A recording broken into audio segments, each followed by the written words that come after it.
Hi, good morning. My name's Izzy Sylvester and I am one of the Somerset village agents.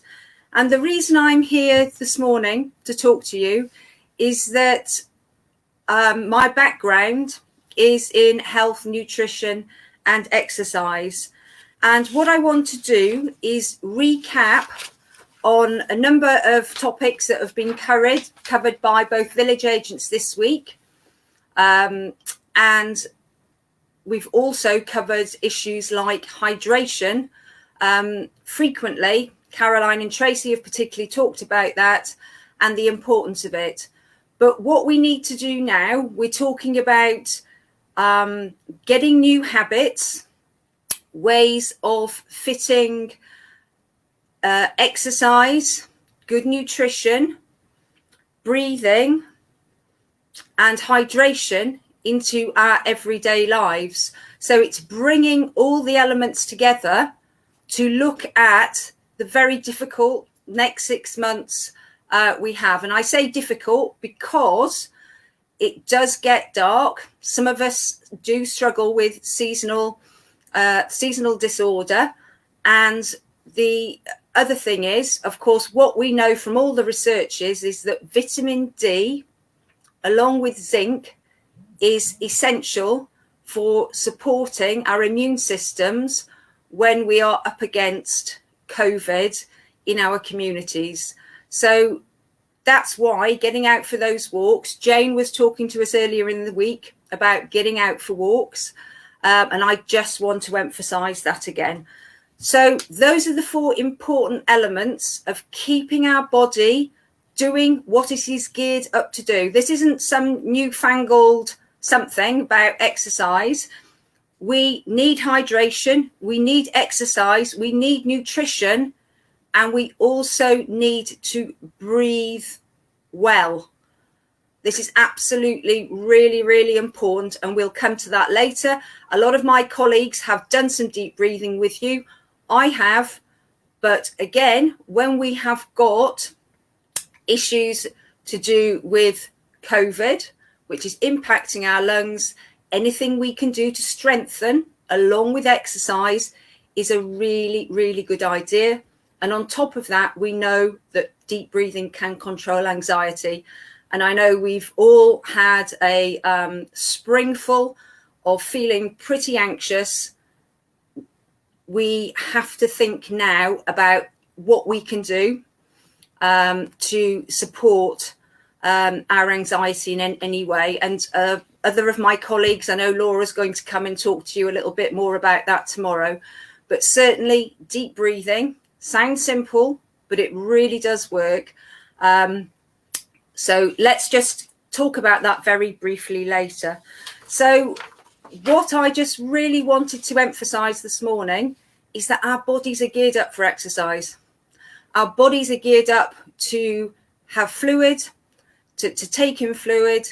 Our body is geared up to take in fresh nutrition and fiber, protein and oils. If we don't do that, we are going to have problems.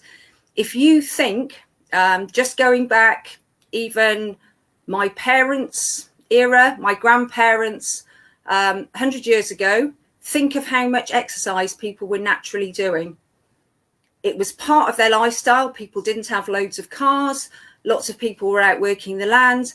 No wonder we are having problems when we are not exercising now. So it's very much what we humans are geared up to do.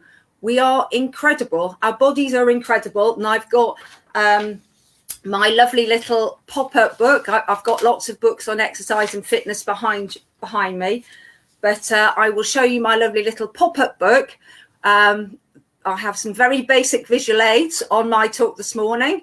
And I'm just going to show you, it's absolutely incredible when you look into the human body. You see what is going on every single day, every minute, every second. Your body is regulating water, sugar, nutrients around the body to try and keep us healthy.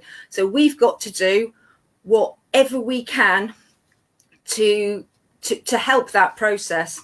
So let's just recap on water, because as I say, both Tracy, Caroline and the rest of the team have talked a lot about this summer. even though we're going into winter now, it's still a really important thing to do. So let's just, I just want to say, so that let's just look at 4 elements only, 4 elements relating to water. Regulating our temperature. We still need that, even though we might be in centrally heated houses. Transporting nutrients around the body. Absolutely no point eating a super duper diet if we're not drinking, if we're not hydrating enough.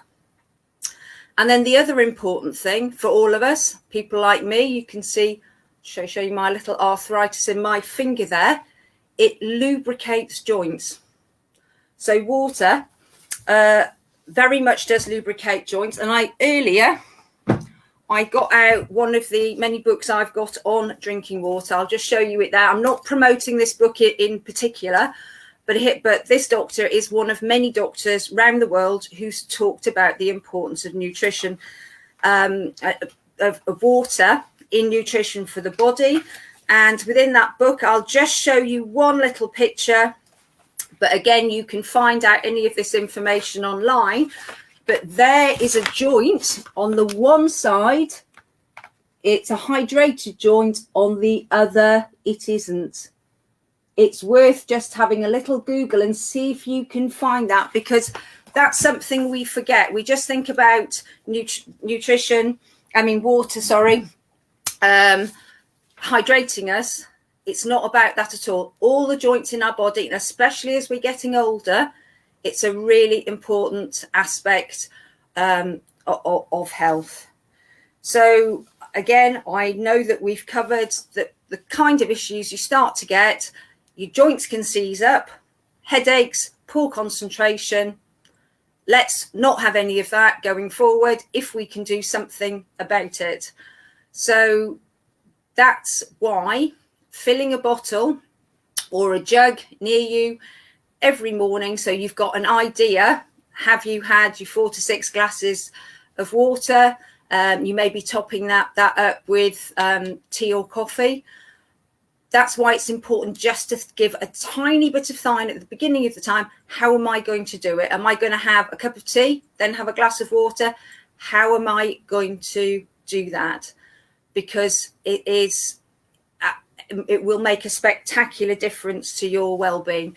And just give a little bit of thought to not going overboard with those sugary drinks, of course, because what we don't want, and especially in COVID time, we don't want to be thinking about those extra visits to the dentist when it's still quite difficult for some of us to get dental appointments. So be very careful. If you want to drink fruit juice or a smoothie, I would suggest just once a day is adequate. So I just wanted to go on. So that's, as I say, we've talked a lot about water, haven't we?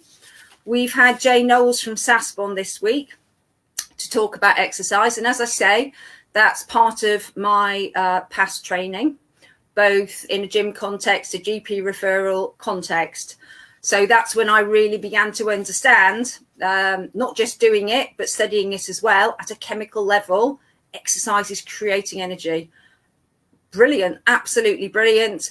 And the other aspect is, if you are someone like me, I'm somebody who I would describe as having an ism. So I've got a tendency, or I've certainly not now, but in the past, towards overdoing things, and it has included over boozing. So probably in my teenage life, my early 20s, I was seriously caning in quite a dangerous way. That's all in the past. It's a long time ago. But what I've used is, I can have a total lack of discipline.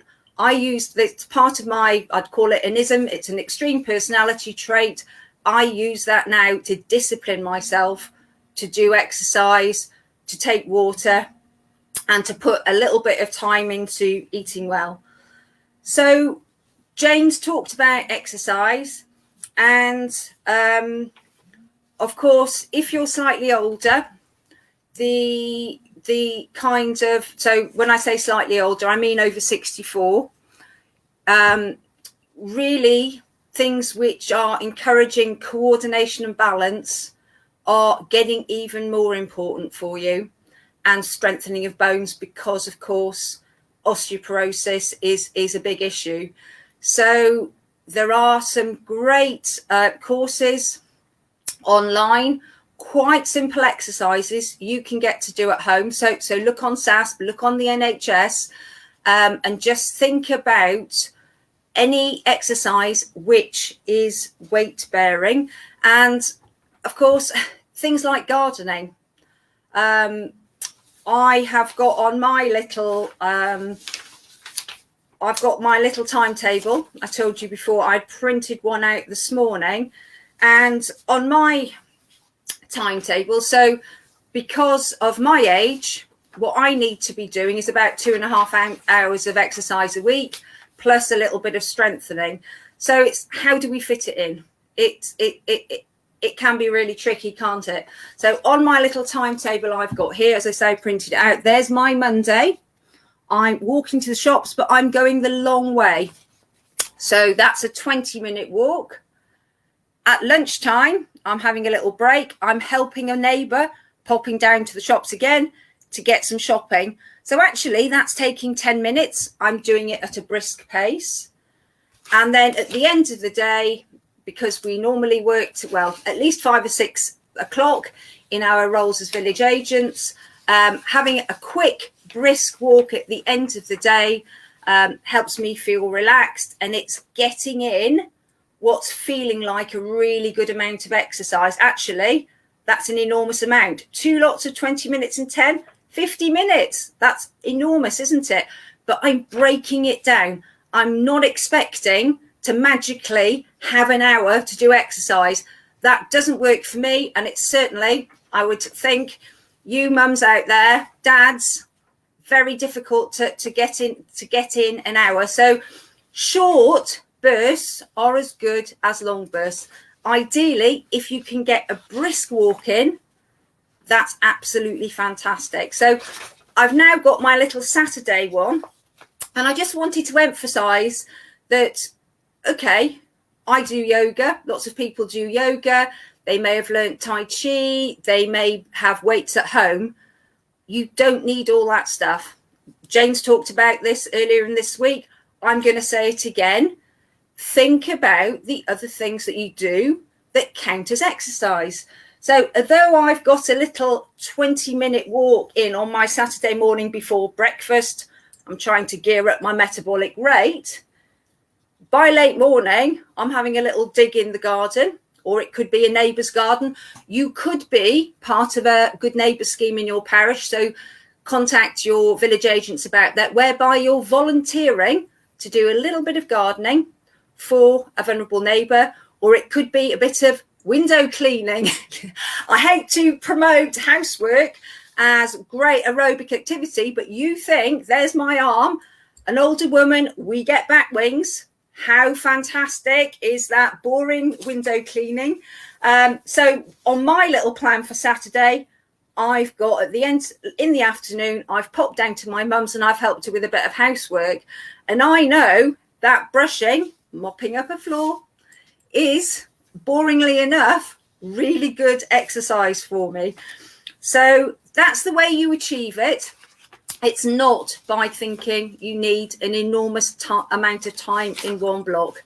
Not achievable. And as Jane said earlier in the week, doing something with a friend, so it could be a friend you're walking to school with the kids with, and just take the time to prioritize yourself, give yourself that 15 extra minutes walk on the way back, and just try and get your heart rate up.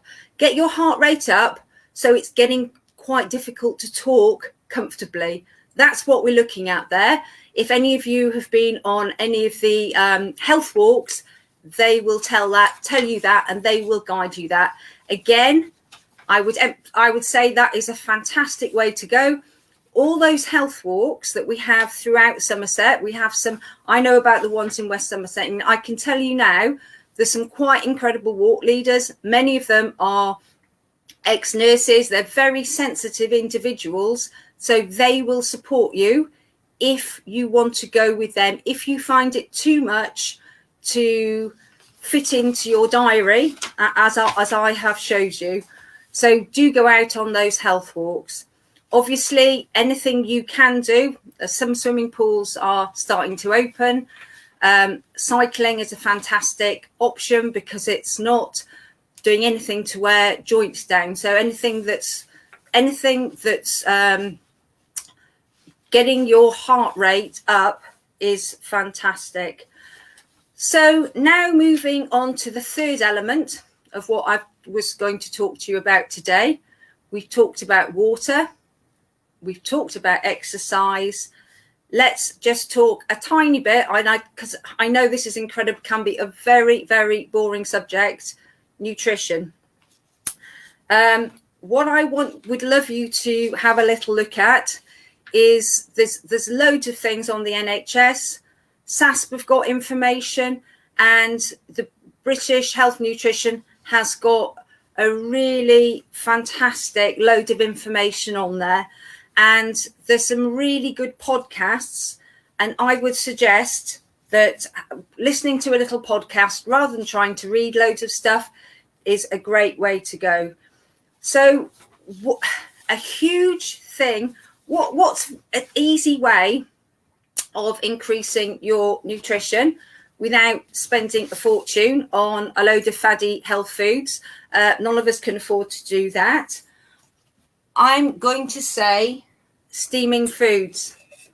An incredible amount. There's my steamer. Looks a bit skanky in the bottom there. Apologies for that, everybody. But I am steaming my veg every day. So the reason we are steaming veg, how am I making the value of my vegetables go a longer way, is by steaming them. The reason is a lot of important nutrients are water soluble. So it's fine if that's a gravy. It's fine if it's a soup, but otherwise I'm going to use it's a no-brainer. Steaming vegetables is really, really important. So it's particularly B and C. We need extra C vitamin going forward into winter now. And the other thing that you're saving in your veg, potassium, phosphorus, and the all-important COVID nutrient, zinc. So along with vitamin D, vitamin C, zinc is the third element that a whole range of scientists have identified as to be extremely valuable for us to fight COVID-19. So I think that's a really easy way of doing it. That's one, that is a large, obviously you can see that's a large stainless steel steamer. You can just get small folding steamers. You can get bamboo steamers. Another thing that I do quite often is if I'm somewhere else, I haven't got my steamer with me, I use a metal colander or a sieve. And as long as you've got a lid that's clamped down on top and you're not filling your room full of steam, it's an easy way to go. So don't worry, you haven't got the finances to fork out for a steamer. But if that's something you really want and you're struggling with low income, I would say go to your village agent and ask them to help you buying a steamer, because you know it's going to radically improve your diet. A lot of you are familiar with the Eat Well plate. Guidance on this has changed more recently, and I'm reaching down there because I've actually got a plate of veg I've started to chop for myself for lunch. I'm just going to show it you there, and you can see what I was just going to show you is the skin. That's my sweet potato. I'm leaving the skin on it. It's fibre on my courgette. And what that's going to do is slow down the release of the natural sugars which are in the vegetables. I need to do that because I need to stay fuller for longer. So one thing's important, that actually I don't want to be snacking 24/7. That's not great for my teeth. But the other thing is, I would like to maintain a healthy weight. So doing what I can to stay fuller for longer is really important. And fiber, the fiber in vegetables is really important. And the other reason I've cut this plate up here is that I'm showing you the rainbow variety of vegetables. That is really, really important in your diet. So the more variety, the better. If you Google that, you ask anybody, we know that is the basis of a good diet. So don't stick to faddy foods. Don't stick to so-called Mediterranean diet. I would say stick to a variety of foods. And remember, seasonal British foods are really good for us. Our generations, that's what we've eaten. Things like cabbage are a so-called, they are a superfood. Never mind your aubergines and peppers, forget them. A lot of British vegetables like cabbage are absolutely incredible foods, provided of course you steam them. So that's my lovely plate. And what I'm going to do just before the plate goes away, what I've got here, just because I haven't got bags of time, but I do prioritize eating my vegetables because I know that in a meal, they should be at least a third of the plate. So I spent a couple of minutes chopping them up so I can show you. And then I'm actually just going to throw in a tiny little bit of fat because we can't go too bonkers with fat. And then I'm going to put a little bit of water, and because I will be eating the water later because it will be in the form of a stew. And I'm just going to pop in. I've got Engevita there, and which is high in B12, which it isn't just vegetarians that need extra B12. It's everybody. So that's quite a good vegetable stock. And we've also got vegetable bouillon, and that's a very easy stock to use. It will last you, although that's about £2 a tin, it will actually last you a long, long time. You're only using half a teaspoonful. So I'm just going to pop that all in a pan and gently cook that for a short time. And that's what I will be eating with my lunch, along with some so that's my fibrous veg. I'm going to eat that along with some carbohydrates. And carbohydrates have had so much bad press, haven't they? I eat absolutely loads of root veg. I eat quite a lot of carbohydrate in the form of rice and root vegetables particularly. But of course, what you don't want is, I'm doing this the wrong way around because I'm not used to speaking on a screen. You don't want the white stuff. That is very highly refined flour. There is nothing good left in that. Oh, okay. You can look on the side of the pack and maybe some nutrients have been added after everything good's been taken out. What you do want is the brown stuff. The brown stuff has got all those B vitamins, trace minerals that you need to function properly. So the more you can eat a whole food diet, the better that is for you. And the thing about that is that eating whole foods, that fiber will keep you fuller for longer. And that is the basis of having a healthy diet. I'm somebody who doesn't look at calories, but I do look at my plate, and I'm looking at a third carbs, a third vegetables, and then it's less than a quarter of protein, a tiny amount of fat, and about a small amount of milk or dairy products. Now, that's not my personal take on it. That is the Eat Well plate. And you can look on the British Nutrition website for that. That Eat Well plate is everywhere. So that's, as I say, that's a matter of scientific research on what we know now. So the other thing that I just got here is when I'm snacking fruit, it can be a bit of an issue, because what you can see, and I've certainly seen it, is a lot of people eating large amounts of fruit as a snack. So fruit in itself, absolutely fantastic. We live in Somerset, apples, absolutely wonderful this time of year.